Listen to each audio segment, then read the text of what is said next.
Hi Dreamers! So, first thing first, thank you for the feedbacks and the messages from the last episode.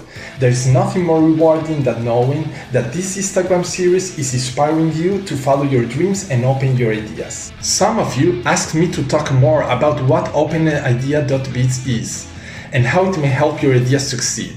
This is why today I want to dedicate this episode to an issue that most startuppers, small entrepreneurs, and dreamers happen to find in their path. Let's say you had a great idea and decide to go all in and make it real. So you make a business plan and you just open some social profiles and maybe a website. Then you just hope things start rolling, but nothing happens. Suddenly you start seeing web ads of magical tools that will boost your marketing, or gurus that will teach you how to grow your leads and assure you conversions in autopilot.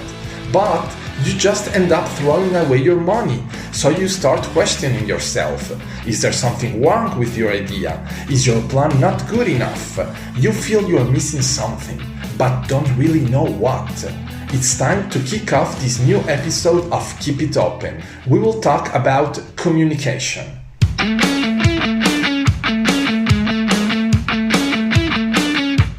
Here is the thing. Many of those things are scams. But I may assure you that probably some of those tools and techniques actually work. But, and yes, there is a big but, before even starting to consider this stuff, you probably missed an important step.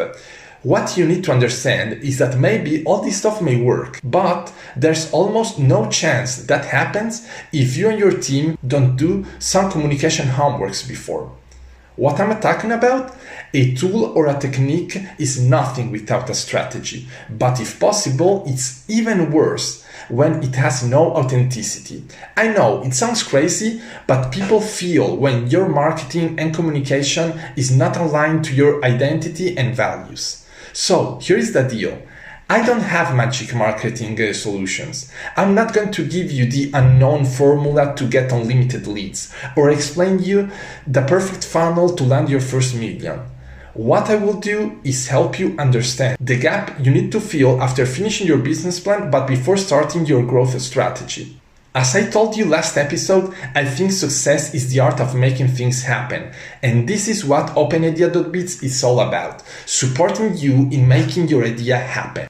When I first started thinking of the Open Idea framework in 2009, the financial crisis was hitting the Italian economy. All around my country, I saw tons of business failing. When I started to investigate the main reasons of why they were failing, I discovered something incredible.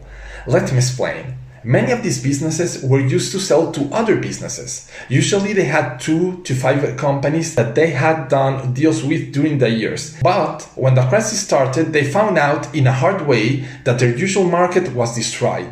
Many failed instantly. Others tried to evolve their way of doing business, finding new business-to-business clients or trying to go directly to the final users. But most of them, even if they had a great business plan, an awesome product, and a lot of energy, eventually failed. And communication was a big part of the why they were failing. In fact, after deciding to change their way of doing business, usually they went to some big agency and asked them for fast and cheap solutions to relaunch their brand. But most of them were small companies, so not very profitable for a big agency. So what happened in most cases was that agencies and communication consultants, to keep price low, give them standardized solutions, like a website with a stock template in which they would only change the logo and the colors, or social media ideas that could be done in bulk and run on autopilot, but without real added value. Advertising strategies that usually manage in the best case scenario to simply put a company on the map, but without bringing real results.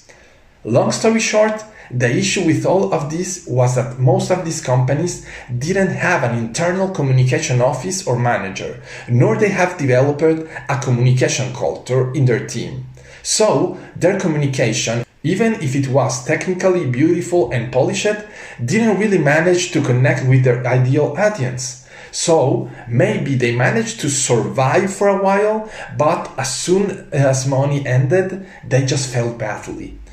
Studying this situation, I asked myself, What may I do to support these companies? How can an agency or a consultant offer real value to them without losing money? Does it exist for a company a different path than going to an agency or a consultant?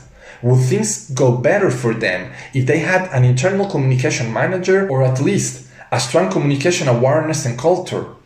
So, while I was trying to find answers to all of these questions, I noticed something. There were some companies that didn't have enough money even to get a small communication agency or consultant to work for them.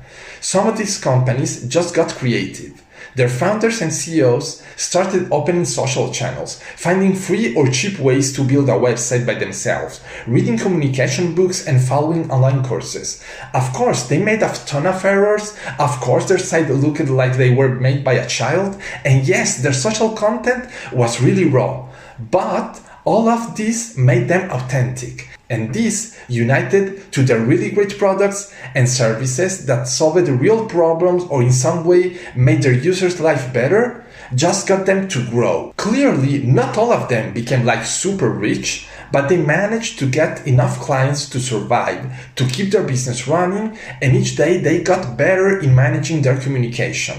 And eventually, some of them, when they had the money, they hired someone to do a website for them, or an internal communication manager, or someone that made their communication more polished and professional, helping them to complete the evolution process. So, watching these kind of businesses answered most of my questions. I started thinking, okay, so maybe I don't need to find a way to make agencies and consultants cheaper. I need to find a new way to empower companies, to help them develop a communication culture, awareness, and skills. And this is the story of how I started working at what later became OpenIdea.biz. The OpenIdea methodology makes you work on awareness, guide you in better understanding the power of your idea, the environment where you're operating, the experience you're offering to your users, and the network that may help your idea happen. After that, it guides you in aligning your values and identity to your project's strategy, and helps you in creating a plan to engage your ideal audience and a campaign to launch or relaunch your idea. It's not an easy path, but if you do it in the right way, it gives you the basis to define your communication goals and to give your marketing tools and techniques the authenticity and the extra power that they need to really start working for you. Yes, it's that simple. After the business plan and before growth hacking, you need to analyze, study, and define your idea's communication. It's not rocket science, but you have to commit to invest some time in doing it, and it can be done only by you. So, if you have had a dream, a project, or an idea, and you have already started working on the plan to make it happen, go to OpenIdea.biz and download for free the workbook and the worksheets. From that moment, you and your team will start a path that will help you develop, empower, and evolve your idea's communication. You may decide to do it by yourself or to ask for our support. If you get our premium power ticket, we will also give you access to a set of artificial intelligence enhanced tools that may just be what you need to skyrocket and boost your marketing and communication. So, this was our third episode and the last for 2020. I hope you enjoyed it. Send me your questions, feedbacks, and ideas, and remember to click like and share it with your friends. I'm going to take a small pause for the holidays, but keep following me for my special end of 2020 stories and a special storytelling Christmas live streaming episode of Keep It Open. So, happy holidays, keep dreaming, keep fighting, and of course don't forget to keep it open. Ciao!